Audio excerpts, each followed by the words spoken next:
Shalom, selamat pagi Bapak Ibu Saudara yang dikasihi Tuhan. Kita berjumpa lagi saat pagi hari ini beribadah dalam hadirat Tuhan.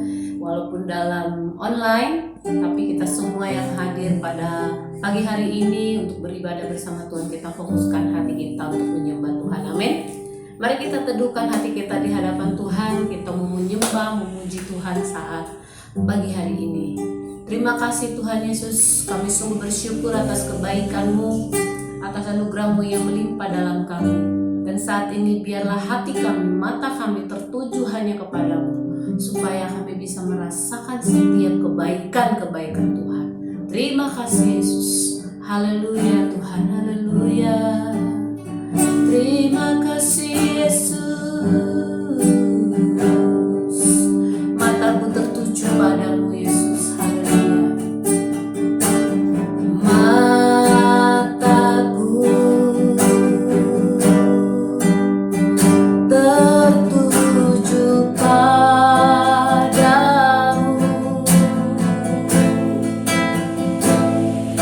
Segenap hidupku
menjadi penyembahan, menjadi kesukaan, menjadi kemuliaan bagi nama-Mu Tuhan.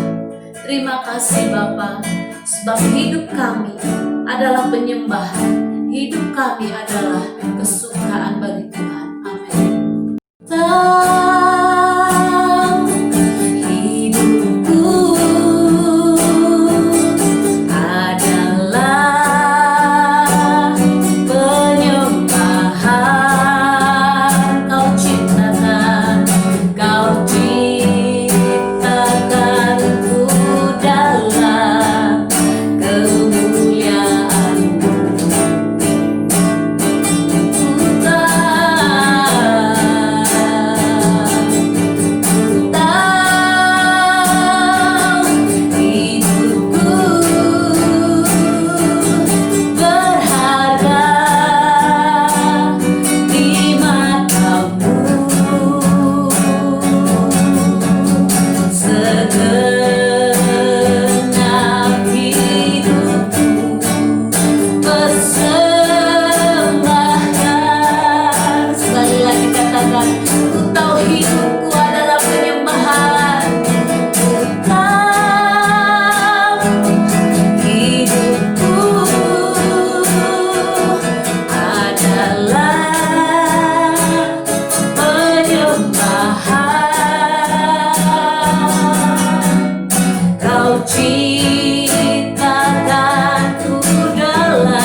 kasih Tuhan Yesus yang baik, bahwa hidup kami adalah penyembahan, hidup kami adalah persembahan yang hanya bisa kami berikan kepadamu Tuhan. Terima kasih buat pagi hari ini, kami mau terus masuk dalam hadirat lebih dalam lagi, dan kami mau dengarkan kebenaran firman-Mu Tuhan. Mari Engkau mengurapi hamba-Mu dan setiap kami yang menjadi pendengar saat pagi hari ini, kami yang ada saat pada pagi hari ini. Biar setiap jemaat-Mu, setiap umat-Mu turut merasakan hadirat Roh Kudus menguasai setiap kami. Biarlah firman yang kami dengarkan itu menjadi kehidupan, kekuatan yang memberikan kami kemenangan melewati hari demi hari, masa depan yang terbaik. Terpujilah Engkau Tuhan Yesus. Kami siap mendengar kebenaran firman-Mu. Haleluya. Amin. Ya, puji Tuhan, Bapak Ibu Saudara yang dikasihi Tuhan. Pagi hari ini kita mau dengarkan firman Tuhan. Saya mau berbagi sedikit tentang kebaikan-kebaikan Tuhan dalam setiap kehidupan saya, dan kiranya bisa menjadi berkat bagi kita semua. Ya, firman Tuhan yang mau saya bagikan pagi hari ini adalah dengan judul Mata Allah dalam Kegelapan. Ya, kita buka di dalam 2 Samuel 22 ayat 12. Saya bacakan buat Bapak Ibu Saudara sekalian. Dan ia membuat kegelapan di sekelilingnya menjadi pondoknya, air hujan yang gelap, awan yang tebal. Sekali lagi saya bacakan buat kita. Dan ia membuat kegelapan di sekelilingnya menjadi pondoknya, air hujan yang gelap, awan yang tebal. Nah, Bapak Ibu Saudara, saya mau mengajak kita melihat sedikit sisi kegelapan dalam kehidupan kita, ya. Karena kalau sisi terang semua juga senang ya, yang terang-terang ya. Saya bukan mengajak kita hidup dalam kegelapan, tidak. Tapi saya mengajak kita bagaimana kita melihat Allah di dalam ketika kita melewati masa-masa kegelapan. Firman Tuhan katakan kita tidak akan pernah tinggal di dalam kegelapan, tapi Tuhan izinkan kita melewati, ya, melewati masa-masa kegelapan selama saat kita hidup di dunia ini. Ya, kalau dikatakan melewati berarti tidak selamanya kita hidup di dalam kegelapan. Kita akan melewatinya. Tapi bagaimana kita bisa melewatinya apabila kita tidak berjalan dengan orang yang tepat, dengan cara yang tepat, dengan pemikiran yang tepat, yaitu melalui Yesus Kristus. Nah, Bapak Ibu Saudara, sedikit saya mau berbagi bagaimana kita bisa melihat mata Allah dalam kegelapan. Nah, firman Tuhan sendiri mengatakan bahwa Allah itu ada di dalam masa-masa kegelapan kehidupan manusia. Setiap manusia, suka atau tidak suka, pasti melewati fase-fase kegelapan dalam kehidupannya. Ya, Bapak Ibu Saudara, tidak ada yang menginginkan fase ini. Semua tidak ada yang menginginkan. Tapi Tuhan izinkan kita melewatinya supaya apa? Supaya kita mengalami perjumpaan dengan Tuhan di sana dan melihat, merasakan bahwa Yesus adalah Tuhan, bahwa Yesus adalah terang dunia. Nah, Bapak Ibu Saudara yang dikasihi Tuhan, di dalam fase-fase kegelapan ini, dalam fase-fase kehidupan yang tidak menyenangkan ini, terkadang Allah pakai itu untuk menunjukkan isi hatinya pada setiap kita. Nah, di dalam Ayub 23 ayat 10 dikatakan, karena ia tahu jalan hidupku, seandainya ia menguji aku akan timbul seperti emas. Saya mengajak kita Bapak Ibu Saudara melihat fase kegelapan ini adalah fase kegelapan dalam kehidupan kita adalah sebagai fase di mana kita diuji, dimurnikan, melihat apakah kita tampil sebagai emas atau sebagai batu. Kita harus melewati fase ini. Nah, macam-macam penyebab terjadinya fase ini dalam kehidupan kita, masa-masa kegelapan ini. Bisa itu terjadi karena kesalahan kita sendiri, juga bisa. Ya, bisa juga terjadi karena memang Allah dengan sengaja mengizinkan itu terjadi dalam kehidupan kita.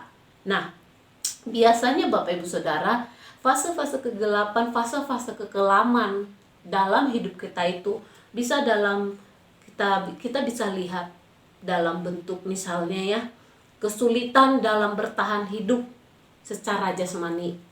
Ya, masalah ekonomi, masalah rumah tangga, ya kan?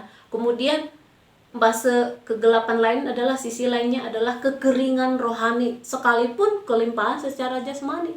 Nah, ternyata seseorang yang hidup berkelimpahan pun tetapi ketika kerohaniannya kering, itu termasuk fase kegelapan dalam kehidupan seseorang. Kemudian keterikatan dengan kutuk dan dosa. Lalu keadaan-keadaan yang tidak terduga, yang sama sekali tidak inginkan, yang tidak kita inginkan, dan itu mendatangkan duka cita. Seperti yang dialami oleh Ayub.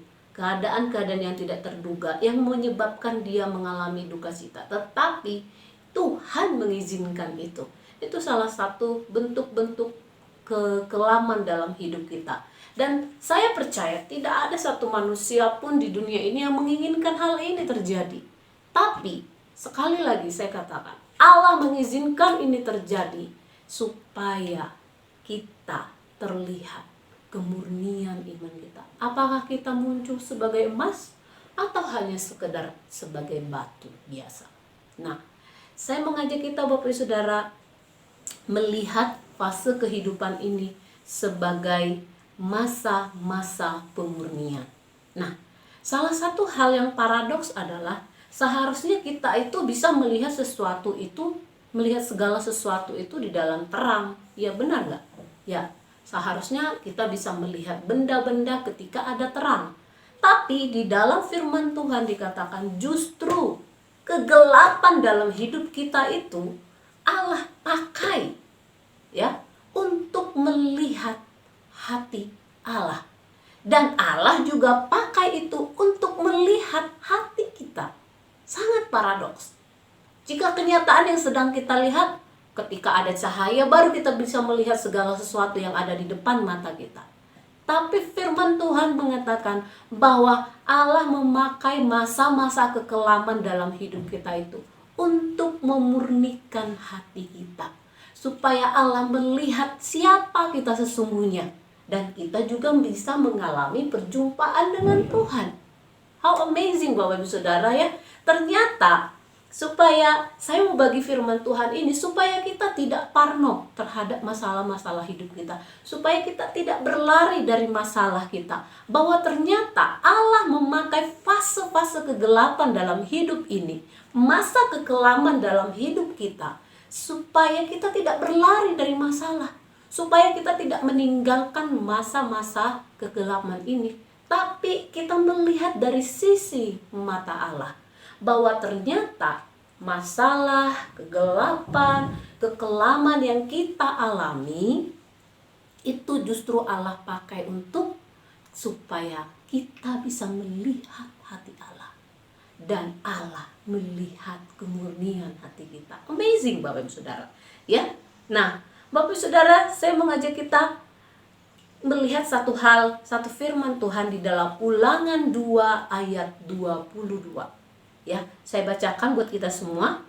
Ulangan 5 ya, Ulangan 5 ayat 22. Firman itulah yang diucapkan Tuhan kepada seluruh jemaahmu dengan suara nyaring di gunung, dari tengah-tengah api, awan dan kegelapan, dan tidak ditambahkannya apa-apa lagi. Ditulisnya semuanya pada 2 loh batu, lalu diberikannya kepadaku. Nah, kalau kita membaca bagaimana turunnya firman 10 Taurat, hukum Taurat yang ditulis Allah dalam loh batu, firman Tuhan di sini dikatakan Allah menuliskan dan mengucapkannya itu di dalam kegelapan.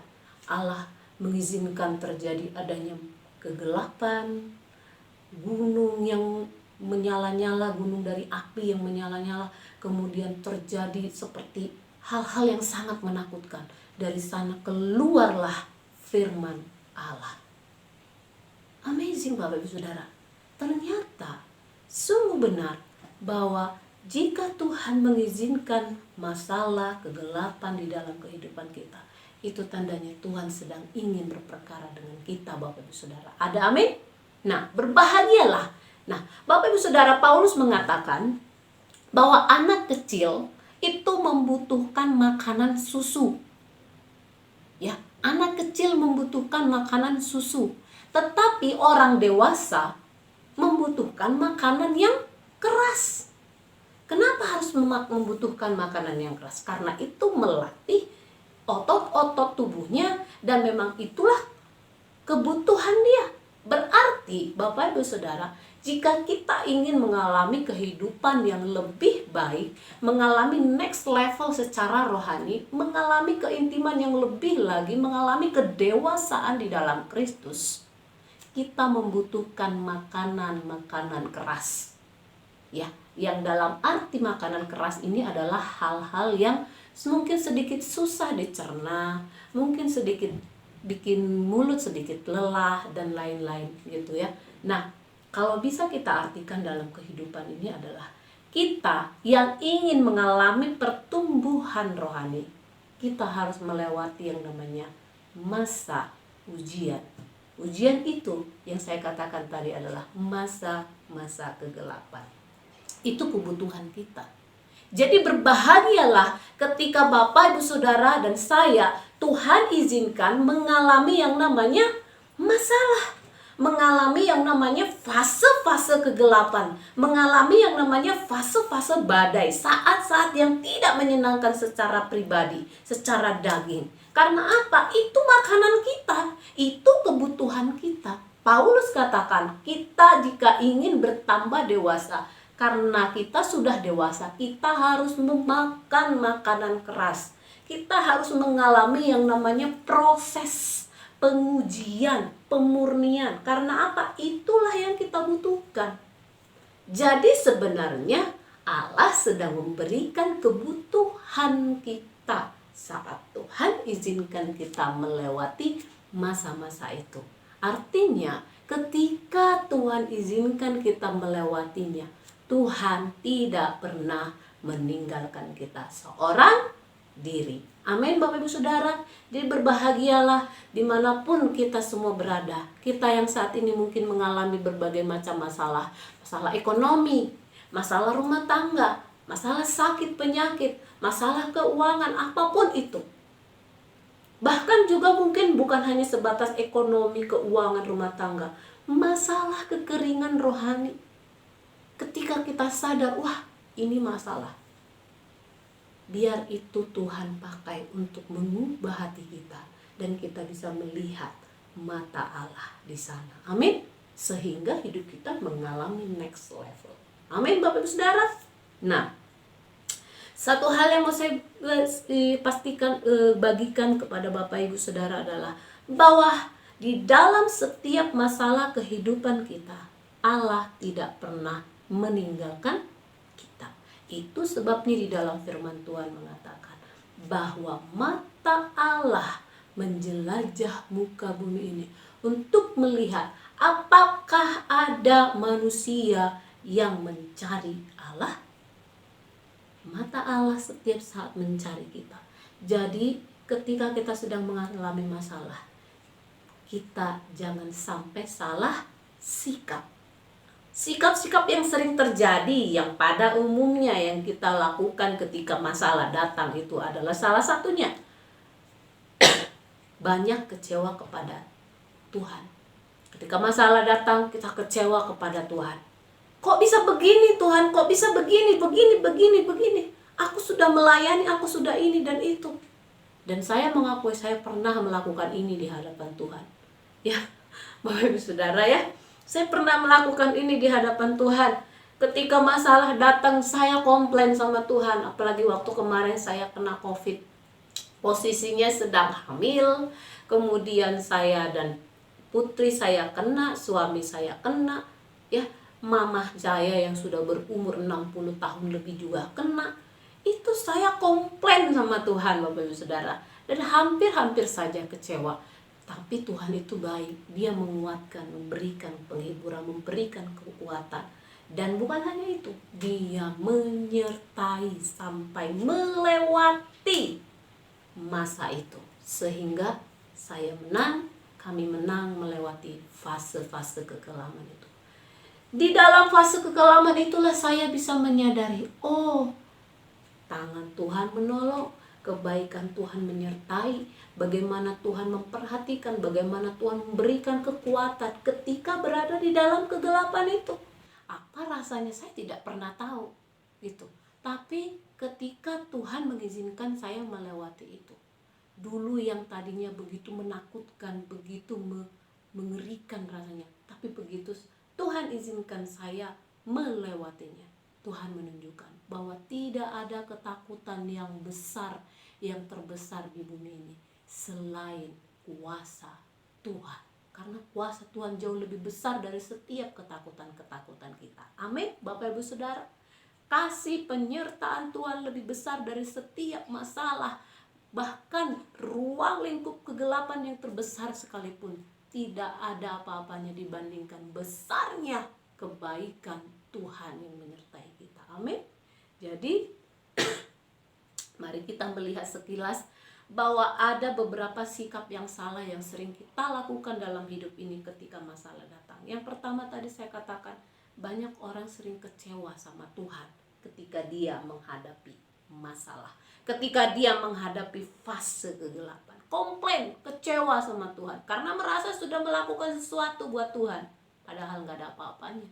Tuhan katakan perbuatan baik manusia itu seperti kain usang. Ya Bapak Ibu Saudara, tidak ada apa-apanya dibandingkan kesetiaan Tuhan, kebaikan Tuhan. Nah, ini alasan kita tidak perlu kecewa ketika Tuhan izinkan sebuah masalah terjadi. Sikap kedua yang sering terjadi yang kita lakukan adalah memilih jalan pintas untuk segera keluar dari lorong gelap itu. Seakan-akan kita lebih pintar daripada Tuhan. Kita sanggup mengatasi masalah ini. Kalau ada jalan cepat, jalan tol, ngapain kita ngelewatin jalan yang susah? Nah, ini salah.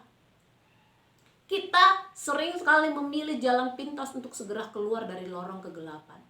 Tapi sekali lagi saya katakan, cara ini tidak Allah sukai. Tuhan ingin kita melewati rule-rule kehidupan seperti yang Tuhan inginkan. Ketika kita memilih jalan pintas, percayalah endingnya pasti nggak happy ending. Adanya juga penyesalan yang tidak bisa lagi diubah. Ya, kemudian sikap yang ketiga yang sering juga terjadi dalam kehidupan seseorang ketika masalah datang, menyerah, memilih tetap tinggal dalam kegelapan, sehingga tidak pernah mengalami terobosan, tidak pernah melihat dan mengalami perjumpaan dengan Tuhan. Nah, ini lebih parah. Udahlah, dah hirup mah udah kieu we. Aku mah memang sudah begini. Aku mah emang udah dari dulu begini.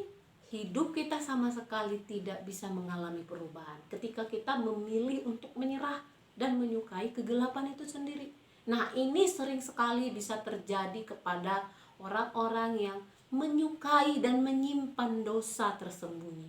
Sudah tahu bahwa dosa ini akan membuat saya susah move on, akan membuat saya susah mendekat kepada Allah, akan membuat saya susah untuk melihat hati Allah, melihat mata Allah. Tapi dia tetap memeluk dosa itu. Karena apa? Karena memilih dah hirup mah udah, aku mah udah begini. Nah, sikap ini harus kita buang Bapak Ibu Saudara. Dimanapun kita dan siapapun kita yang tahu siapa kita saat ini. Apakah ada dosa yang masih kita cintai?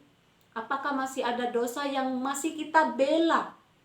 Loh, saya ini kan masih tinggal di dunia, saya masih ada daging, wajarlah kalau saya begini. Nah, itu kita masih membela dosa itu. Kita harus move on, kita harus rela meninggalkan semuanya itu supaya kita bisa melihat hati dan pikiran Allah di masa kegelapan. Itu masa kegelapan loh Bapak Ibu Saudara. Ketika kita memilih untuk diam, mundur, tidak mau berubah, meninggalkan dosa masa lalu, itu masa kegelapan. Dan kita gak akan pernah bisa keluar dari sana, melihat hati dan mata Allah, melihat tujuan Allah dalam hidup kita, selama kita masih betah di sana. Nah, ini sering sekali terjadi dalam kehidupan kita. Saya mengajak kita untuk tidak memiliki sikap ini sebagai anak-anak Tuhan. Amin Bapak Ibu Saudara. Nah, Tuhan berkata bahwa tangan Tuhan tidak pernah terlambat dan matanya selalu mengawasi kita. Di dalam 2 Petrus 3 ayat 9 saya bacakan, dikatakan, Tuhan tidak lalai menepati janjinya, sekalipun ada orang yang menganggapnya sebagai kelalaian. Tetapi ia sabar terhadap kamu, karena ia menghendaki supaya jangan ada yang binasa, melainkan supaya semua orang berbalik dan bertobat. Nah, Bapak Ibu Saudara, ketika orang percaya diizinkan Tuhan melewati fase-fase kegelapan, baik itu fase masalah ekonomi, masalah-masalah kesesakan, masalah rumah tangga, dan juga masalah-masalah yang membuat kita menyerah terhadap dosa. Tuhan katakan apa? Dia tidak pernah terlambat untuk menolong kita. Waktunya selalu tepat menolong kita. Jadi Bapak Ibu Saudara, dimanapun kita saat ini berada, ketahuilah dan nantikanlah janji-janji Tuhan. Amin Bapak Ibu Saudara. Nah, lalu bagaimana kita bisa melihat mata Allah ketika kita berada di dalam kegelapan ini? Nah, saya mau ngajak kita sedikit sharing Bapak Ibu Saudara, bagaimana kita melihat mata Allah ketika kita sedang berada di dalam kegelapan. Ya, yang pertama, Tuhan katakan kita harus memiliki iman. Di dalam Ibrani 1 ayat 11 dikatakan bahwa iman adalah dasar dari segala sesuatu yang tidak kita lihat. Bayangkan kita tidak melihat, berarti kita sedang tidak mengetahui apa yang kita lihat. Ya, iman dasar dari segala sesuatu yang kita harapkan. Ketika kita punya pengharapan, kita harus punya kerendahan hati. Ketika kita ingin melihat hati Allah, melihat janji Allah, melihat mujizat Allah, melihat terobosan dalam hidup kita, kita harus punya iman. Kita harus bisa melihat janji itu sekalipun belum terlihat. Kemudian apa dikatakan? Bahwa kita harus melihat apa yang tidak terlihat itu. Dasarnya apa? Dasarnya janji Tuhan. Itulah iman. Ketika kita berada di dalam kegelapan, di sanalah iman kita terlihat. Ya, itu sebabnya ketika Tuhan izinkan kita melewati masa-masa gelap ini, yang kita butuhkan yang pertama, kita harus memiliki iman dan kerendahan hati. Itu sepaket, gak bisa dipisah Bapak Ibu Saudara. Kita harus punya iman dan kerendahan hati. Di dalam Ibrani 11 ayat 1 dikatakan, iman adalah dasar dari segala sesuatu yang kita harapkan dan bukti dari segala sesuatu yang tidak kita lihat. Ada dua di sini, yang kita harapkan dan yang tidak kita lihat. Ketika kita punya pengharapan, ketika kita mengharapkan sesuatu yang baik, kita butuh kerendahan hati. Ketika kita ingin melihat janji Allah, ketika kita ingin melihat sesuatu yang belum terlihat, kita butuh iman. Jadi nggak bisa dipisah Bapak Saudara. Kita perlu memiliki iman dan kerendahan hati. Yang kedua, bagaimana kita bisa melihat mata Allah? Yang kedua adalah kerelaan, melepaskan segala kasut keduniawian ini.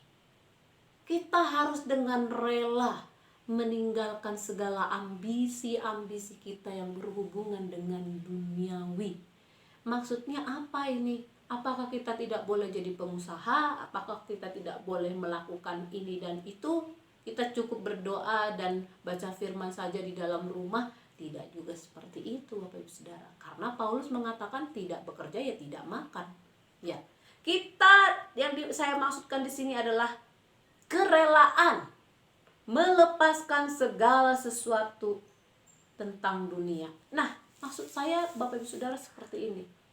Ketika kita tahu kita punya kesalahan, kita tahu kita punya pelanggaran, kita punya kelalaian, punya kelemahan, sering sekali kita datang ke hadapan Tuhan dan kita meminta untuk dimaklumin terus-menerus. Gak apa-apalah, saya melakukan ini, nanti saya minta ampun sama Tuhan. Gak apa-apalah, saya melakukan ini, Tuhan mengerti, Tuhan peduli, Tuhan tahu, Tuhan setia. Di dalam firman Tuhan dikatakan, jangan sesat, bahwa kemurahan Allah itu bukan untuk memberikan kita kesempatan untuk berbuat dosa. Kemurahan Allah itu adalah supaya kita punya waktu untuk bertobat. Sering kita memanfaatkan kemurahan Allah ini untuk membela diri kita. Kita meminta Tuhan peduli, kita meminta Tuhan mengerti, paham atas hidup kita. Sementara kita sendiri tidak mau mengerti hati Allah. Kita masih mencintai dunia, kita masih mencintai ambisi-ambisi dan kelemahan-kelemahan kita yang kita seharusnya bisa tinggalkan. Nah, ini yang saya maksud. Kita harus rela melepaskan segala keduniawian ini. Kita harus rela meninggalkan segala keegoan, kearoganan, ambisi-ambisi yang tidak sesuai dengan kehendak Tuhan. Kita harus rela meninggalkan itu. Kalau kita ingin melihat mata Allah, kalau kita ingin melihat hati Allah. Nah, Bapak Ibu Saudara, yang ketiga, kepekaan yang hanya bisa kita miliki dalam suasana keheningan. Ya, yang saya maksud di sini adalah bagaimana kita bisa melihat mata Allah, melihat Allah ketika berada dalam masa kegelapan. Yang ketiga adalah kita perlu memiliki kepekaan. Ya, dan kepekaan ini hanya bisa kita miliki dalam suasana keintiman. Nah, bagaimana sih keintiman? Yang saya maksud di sini adalah kita perlu memiliki ruang dan waktu untuk bersama-sama merasakan, merenungkan, mengalami hati Allah. Dan ini hanya kita bisa miliki, kita rasakan ketika kita berada dalam ruang dan waktu yang khusus, yang spesial bersama Tuhan. Di sanalah kepekaan kita dibangun. Ya. Ketika kita sedang berada dalam kesibukan, kita mungkin bisa mengingat kebaikan Tuhan. Kita bisa mungkin sambil bernyanyi, memuji, menyembah Tuhan secara mulut kita, bukan juga dari hati kita. Tapi kita bisa lihat bagaimana Yesus itu membangun hubungan intim dengan Allah ketika dia berada di bumi, selama di bumi. Dia pergi berdoa. Kemana berdoa? Ke bukit. Pada waktu kapan? Pada waktu pagi-pagi benar. Berarti dia memilih, menyisihkan. Ingat ya, bukan menyisakan. Menyisihkan waktu khusus. Pagi-pagi benar Yesus naik ke bukit untuk berdoa. Nah, ini yang saya maksud. Bagaimana kita bisa membangun kepekaan untuk melihat dan merasakan hati Allah, melihat mata Allah, melihat kehendak Allah di dalam kegelapan. Itu kita nggak bisa hanya sekedar, yang penting saya berdoa sambil bekerja. Saya mau katakan, kesibukan itu adalah pembunuh terbesar, pembunuh terkuat yang sering dipakai iblis untuk membunuh hubungan kita dengan Tuhan. Kita merasa sudah cukup berhubungan dengan Tuhan. Karena apa? Ya, saya sambil bekerja, sambil masak, sambil ngantor, sambil nelpon, sambil nyetir, saya sambil berkomunikasi kok dengan Tuhan. Itu nggak salah. Tapi itu tidak akan membangun kepekaan kita yang sangat-sangat intim dengan Tuhan. Karena apa? Manusia itu terbatas konsentrasinya, Bapak Ibu Saudara. Itu sebabnya saya mau ngajak kita, mari ketika engkau sedang berada dalam masa kekelaman, cari waktu, sediakan ruang dan tempat yang khusus, yang hanya saudara dan saya bisa berkomunikasi intim dengan Tuhan. Yesus aja melakukan itu kok. Yesus aja butuh kok menyisihkan waktunya. Apalagi kita. Apakah kita lebih sakti daripada Yesus? Yesus aja untuk bisa membangun kepekaan dengan Allah, dengan Roh Kudus, dia harus bangun pagi-pagi banget. Ketika orang sedang tidak sibuk, ketika semua sedang hening, dia pergi seorang diri berkomunikasi dengan Allah. Yesus aja waktu di bumi butuh suasana itu kok. Apa kita lebih sakti dari Yesus? Tentu tidak. Ya, kita memerlukan saat-saat itu untuk membangun kepekaan kita tentang akan hadirat Tuhan, kepekaan kita dengan Tuhan. Nah, ketiga hal ini yang mau saya bagikan, yang mau saya katakan, bahwa ketika kita berada melewati masa-masa kekelaman, fase-fase kegelapan, kita perlu yang pertama tadi memiliki iman dan kerendahan hati. Yang kedua, kita harus melepaskan kasut keduniawian kita, melepaskan segala keegoan kita, melepaskan segala apa yang kita cintai yang membuat kita jauh dari Tuhan. Yang terakhir, kita perlu memiliki kepekaan. Yang kita perlukan di sana adalah memiliki hubungan intim dengan Tuhan. Sediakan waktu khusus. Ingat, bukan waktu sisa, tapi waktu khusus bersama Tuhan, supaya kita memiliki kepekaan akan isi hati Tuhan. Nah, ketika kita melewati masa kekelaman dengan melakukan 3 hal ini, saya yakin dan percaya kegelapan itu akan menjadi satu hal yang sangat menyenangkan. Bukan lagi sebuah hal yang menakutkan. Karena apa? Kita melewatinya bersama Tuhan. Kita melewatinya dengan kemenangan. Ya. Di sana kita akan mengalami, yang pertama kita akan mengalami perubahan hati. Hati kita akan diubahkan. Kemudian ketika hati kita diubahkan, maka hubungan kita dengan Allah akan diubahkan, yaitu dipulihkan pula. Dan ketika hubungan kita sudah dipulihkan, maka keadaan kita pun akan dipulihkan. Amin, Bapak Ibu Saudara. Jadi dimulai dulu dari hati. Ketika masa kekelaman itu terjadi, tidak semudah saya berkata saat ini, Kita harus begini. Aduh, saya tahu Bapak Saudara dan kita sama-sama tahu tidak semudah mengatakan seperti saya sekarang ini. Tapi ini adalah kebenaran. Bagaimana kita bisa melewati masa kekelaman? Yang harus kita ubah, yang perlu diubahkan di sana adalah hati kita. Ketika hati kita diubahkan, kita bisa melihat hati Allah, melihat keinginan kehendak Allah. Lalu hubungan kita dipulihkan. Hubungan kita dengan Allah dipulihkan, hubungan kita dengan sesama dipulihkan. Ketika hubungan dipulihkan, di sanalah terjadi sesuatu yang luar biasa. Kehidupan kita pun dipulihkan. Amin. Orang sering sekali, tolong Tuhan ubahkan keadaanku, sembuhkan aku, pulihkan keadaan ekonomiku. Tapi kapasitas hati kita belum diubahkan. Nah, itu yang gak bisa. Yesus katakan tidak mungkin anggur yang baru dimasukkan ke dalam kirbat yang lama. Karena apa? Karena anggur yang baru itu akan menghancurkan kirbat yang sudah lama itu, yang sudah usang itu. Artinya apa? Ketika kita menginginkan kehidupan kita diperbaharui, dipulihkan, mengalami terobosan, melewati masa kegelapan itu, kita harus siapkan kirbat yang baru pula. Hati kita juga harus diubahkan. Di sanalah kita punya kapasitas untuk menerima anggur baru, kehidupan yang dipulihkan, masa-masa yang dipulihkan, lepas dari kegelapan. Amin. Nah, Bapak Ibu Saudara, mengapa Allah izinkan semua ini terjadi, harus kita lewati? Cuma satu tujuannya, supaya ketika kita berhasil melewati masa kegelapan itu, kita menjadi saksi, kita menjadi terang, Tuhan katakan di dalam Matius 5 ayat 14 sebagai ayat terakhir, Bapak Ibu Saudara, kamu adalah terang dunia, kota yang terletak di atas gunung tidak mungkin tersembunyi. Bagaimana seseorang bisa menjadi terang? Dia harus bersinar di dalam kegelapan. Bagaimana caranya dia bersinar? Dia harus melewati fase kegelapan. Artinya, mau gak mau, suka gak suka, kita harus biarkan kita dipimpin Tuhan melewati fase-fase kegelapan, padang gurun yang tidak menyenangkan itu.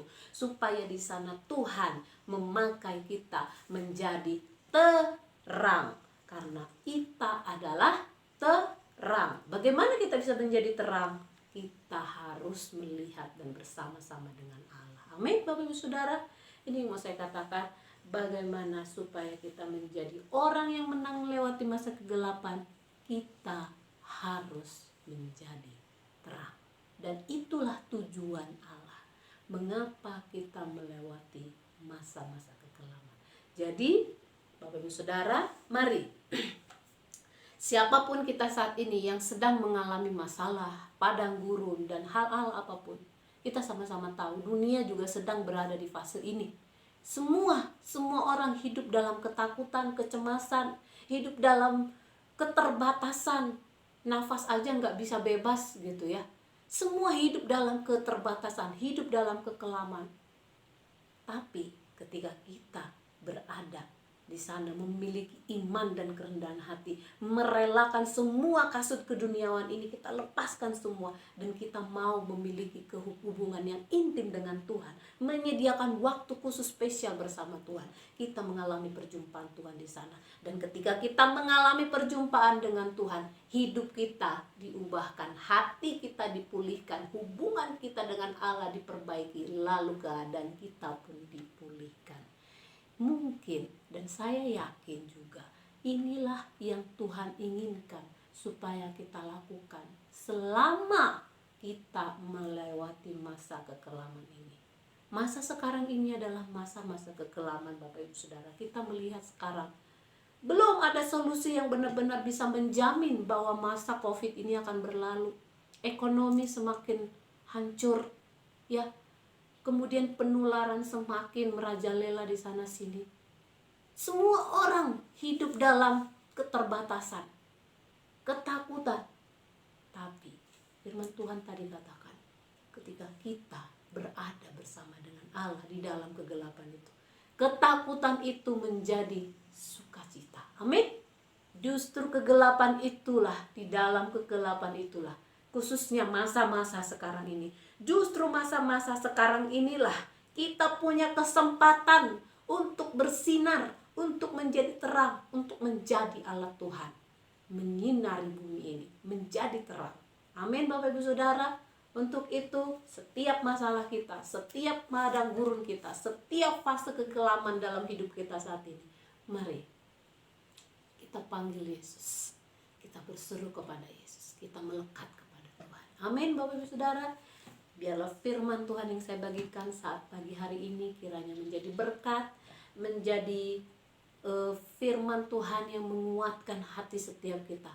Jangan takut lagi kepada masa kegelapan, tapi hiduplah, jalanilah, lewatilah bersama-sama dengan Tuhan.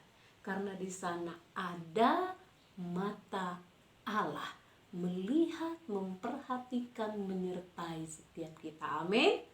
Saya percaya firman ini menjadi kekuatan baru bagi kita. Kiranya menjadi berkat dan Tuhan dimuliakan.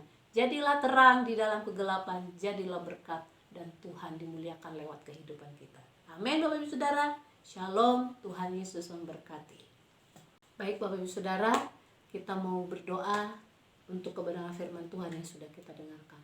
Tuhan Yesus, kami sungguh bersyukur atas kasih-Mu, atas kebaikan-Mu. Kami sungguh bersyukur Engkau ingatkan saat pagi hari ini untuk menjadi orang-orang yang menang, untuk menjadi orang-orang yang melekat kepada Tuhan, untuk menjadi orang yang memiliki iman dan kerendahan hati, mau melepaskan seluruh ambisi keduniawian ini dan mau memberikan waktu yang terbaik buat Tuhan untuk membangun hubungan intim dengan Engkau.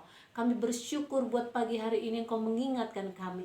Biarlah Tuhan firman Tuhan yang sudah kami dengarkan menjadi alat Tuhan, menjadi suara Tuhan yang terus berkumandang di dalam hidup kami, sehingga kami dapat dan menang melewati kehidupan ini. Engkau jangan tinggalkan kami Roh Kudus, biarlah firman-Mu terus berkumandang di hati kami. Bapa, hamba selesai berbicara, tapi Roh-Mu tidak berhenti berbicara di hati setiap jemaat-Mu. Biarlah kami menjadi pelaku firman, firman-Mu hidup di dalam kami, dan kami setia sampai akhir. Terpujilah Engkau Yesus. Terima kasih buat kebenaran-Mu. Haleluya. Amin. Shalom.